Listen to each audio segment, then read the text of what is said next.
지난 메스전 이강인의 맹활약 이후 프랑스 현지 축튜버부터 현지 팬들, 매체들까지 이강인을 향한 평가가 주목받고 있는데요. 하나하나 살펴보도록 하겠습니다. 경기 후 현지 매체들의 평가를 살펴보면 프랑스 매체 막시풋에서는 비티냐, 음바페, 다닐로에 이어 네 번째로 높은 평점을 부여했는데요. 킥오프 시 왼쪽을 주로 맡았던 한국 선수 이강인은 몇 차례 좋은 스루 패스에도 불구하고 제 기량을 발휘하지 못했습니다. 후반 들어 오른쪽 측면으로 자리를 옮긴 이강인은 비티냐에게 결정적인 크로스를 포함해 몇 차례 좋은 크로스를 넣으며 달라진 모습을 보이기 시작했다고 평가했습니다. 지난 경기에서 3점이라는 이례적 최악의 혹평을 부여한 망할 르파리지앵은 이번에도 짜게 점수를 부여했는데요. 음바페, 비티냐에게 7점을 부여하고 에메리, 마르키뇨스에게 6점을 부여했습니다. 에메리는 통계적으로 아쉬운 활약으로 평가를 받았는데 말이죠. 엄청나게 주관적인 평가를 일삼는 르파리지앵입니다. 그리고 최고의 활약으로 가장 높은 평점을 받고 있던 다닐로에게 5.5점을 부여하는 막장 평점을 다시 한번 보여줬습니다. 이강인도 동일하게 5.5점을 부여했습니다. 아무래도 가장 잘한 선수들에게 최악의 평점을 주는 르파리지앵인 것 같습니다. 이강인에 대해서는 전반 45분 동안 너무 중립적이었던 이강인은 후반전에는 오른쪽에서 더 많은 활약을 펼쳤습니다. 그는 좋은 크로스로 비티냐에게 첫 골을 선사하며 자신의 존재감을 드러냈습니다. 이후 카마라에게 추가골 기회를 잃기도 했다고 평가했습니다. 레키프에서는 음바페, 비티냐에게 7점을 부여하고 다음으로 이강인 선수에게 6점을 부여했습니다. 레키프는 이강인의 활약에 대해 이렇게 전했습니다. 한국의 왼쪽 측면 미드필더 이강인은 영감을 불어넣었습니다.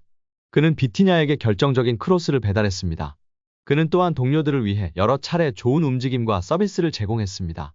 후반에는 오른쪽 측면으로 내려와 비티냐를 위해 크로스를 올렸습니다. 90분에는 하무스가 그를 대신해 투입되었습니다. 파리펜스에서는 음바페 7.5점, 비티냐 7점, 이강인 6점을 부여했는데요. 이강인에 대해서는 그는 많은 노력과 시도가 있었지만 항상 정확성이나 자동성이 부족하여 판단하기 어려웠습니다. 그는 비티냐의 선제골을 만들어 주었습니다. 구공민 프랑스판에서는 음바페, 비티냐에게 최고 평점 7점을 부여하고 다닐로, 이강인에게 6점을 부여했습니다. 이강인은 계속 출전하며 경기에 꾸준히 모습을 드러냈습니다. 전반전에는 수줍어하며 별다른 활약을 보여주지 못했던 이강인은 하프타임 이후 경기력을 끌어올렸습니다. 오른쪽에 배치된 그는 혼란스러운 움직임과 날카로운 패스로 상대의 수비를 괴롭혔습니다. 비티냐가 터트린 선제골을 도운 것도 바로 이강인이었습니다. 유쾌한 스윙 크로스가 포르투갈 선수를 페널티 박스 안에서 완벽하게 찾아냈습니다. 정말 멋진 선물이었습니다. 프랑스 현지에서 유명한 98만 축튜버는 지난 이강인에게 혹평을 하기도 했었죠. 비열하다는 표현으로 맹렬하게 비난했었던 유튜버가 지난 메스전 이후에는 변화된 평가를 내렸습니다. 전반전에는 이강인이 꽤 좋은 활약을 했어.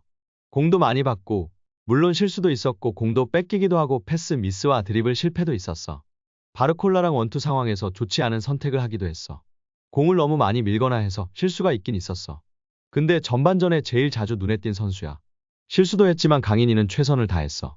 공간으로 침투하는 공격수들이 없어서 당연히 쉽지 않은 전반전이었을 거야. 매치처럼 수비 라인이 낮은 팀을 상대하는 것도 쉽지 않았을 거야. 그래도 오늘은 좋은 활약을 해준 이강인이야. 전후 반통 틀어서 오늘 이강인은 편해 보였어. 오른쪽 측면으로 넘어가서 비티냐한테 어시스트 했을 때도 자신감을 되찾은 이강인을 볼 수 있었어. 오늘은 자기 축구에 대한 자신감, 팀원들이 찾고 패스해주는 축구, 이런 이강인을 다시 볼 수 있어서 정말 좋았어. 물론 완벽한 경기는 아니었어. 완벽하지 않은 경기였으나 좋은 경기는 분명했어. 다시 말하지만 우리는 이강인이 파리팀에서 자리 잡길 원하는 선수야. 오늘은 좋은 날이었어. 라며 긍정적인 평가를 내리며 팬들의 공감과 지지를 받고 있습니다. 또 다른 현지 팬들의 반응을 살펴볼까요? 나는 단지 유니폼을 팔기 위해 파리로 이적했다고 생각한 걸 인정해. 그러나 현재 이강인은 매우 훌륭하고 항상 팀을 위해 뛰어 이번 리그 전반기 선수 중에 내가 가장 좋아하는 선수 중 한 명이야. 국제무대에서 복귀한 이후 거의 체력이 바닥인 것 같아서 이번 연말 휴식기가 이강인에게 도움이 될 것 같다. 우리를 깜짝 놀라게 했다는 사실을 인정한다. 빨리 잠재력이 터졌으면 좋겠어요. 아직 어리고 발전할 자질이 많고 몇 년 안에 팀의 핵심 선수가 될 거야. 안타깝게도 요즘 사람들은 즉각적인 것을 원하지, 인내심을 갖고 기다릴 줄 아는 사람을 찾기가 쉽지 않아. 아직 몸값을 증명하지 못하고 있는 고가의 선수들보다 2200만 유로로 이적하니 이강인은 훨씬 더 큰 만족감을 준다는 사실을 상기시켜야 하는 걸까? 경기장에 나설 때마다 우스꽝스럽지 않고 몇 경기만 더 뛰어서 팀원들과 호흡이 맞아지면 큰 일을 해낼 수 있을 거라고 생각해. 제대로 쓰이지 않고 있는 점도 있어 등의 반응을 보였습니다. 이강인은 리그안 공식 홈페이지로부터 극찬을 받았습니다.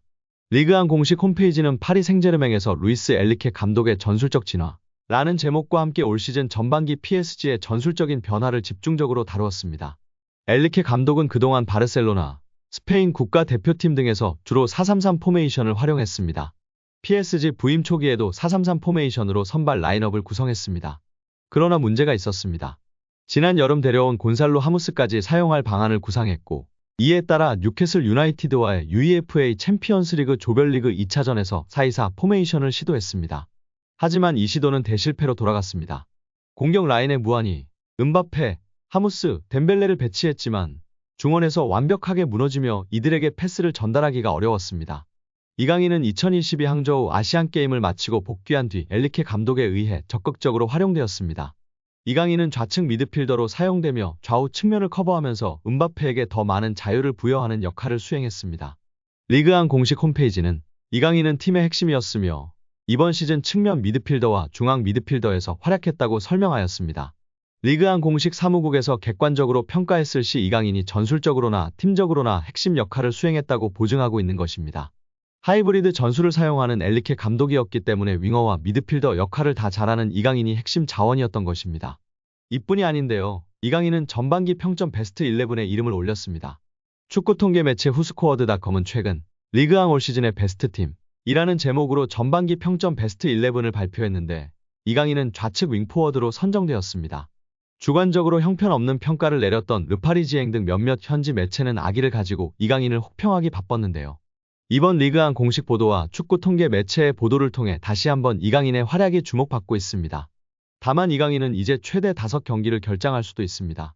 전반기를 마무리한 후 이강인은 휴식을 취한 뒤 2023 카타르 아시안컵 준비를 위해 위르겐 클린스만호에 합류합니다.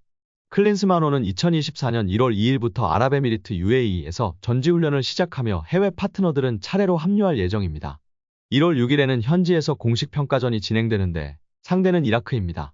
국내 훈련과 UAE 훈련 종료 이후 클린스만호는 1월 10일에 카타르에 입성합니다. 클린스만호는 15일에 바레인전을 시작으로 20일 요르단, 25일 말레이시아와 경기를 치를 예정입니다. 한국이 결승에 진출한다면 2월 12일까지 대표팀과 함께 해야 할 것입니다. 많은 전문가들은 이번 한국 대표팀이 아시안컵 우승을 할 수 있는 절호의 기회라고 이야기하고 있는데요. 일본, 한국이 강력한 우승 후보로 평가받고 있는 상황입니다. 큰 이변이 없다면 2월 12일까지 차출되지 않을까 싶은데요. 이후 파리에 복귀해서 이강인이 뛸 수 있는 경기는 레알 소시에다드와의 챔피언스리그 16강 1차전부터입니다. 다만 시차 적응, 체력 등을 고려해 해당 경기를 완전히 뛰지 못할 가능성도 있습니다. 오늘 영상은 여기까지입니다. 끝까지 시청해주셔서 감사합니다. 늘 건강하시고 더 좋은 영상으로 찾아뵙겠습니다. 구독과 좋아요도 잊지 마시고 부탁드립니다. 감사합니다.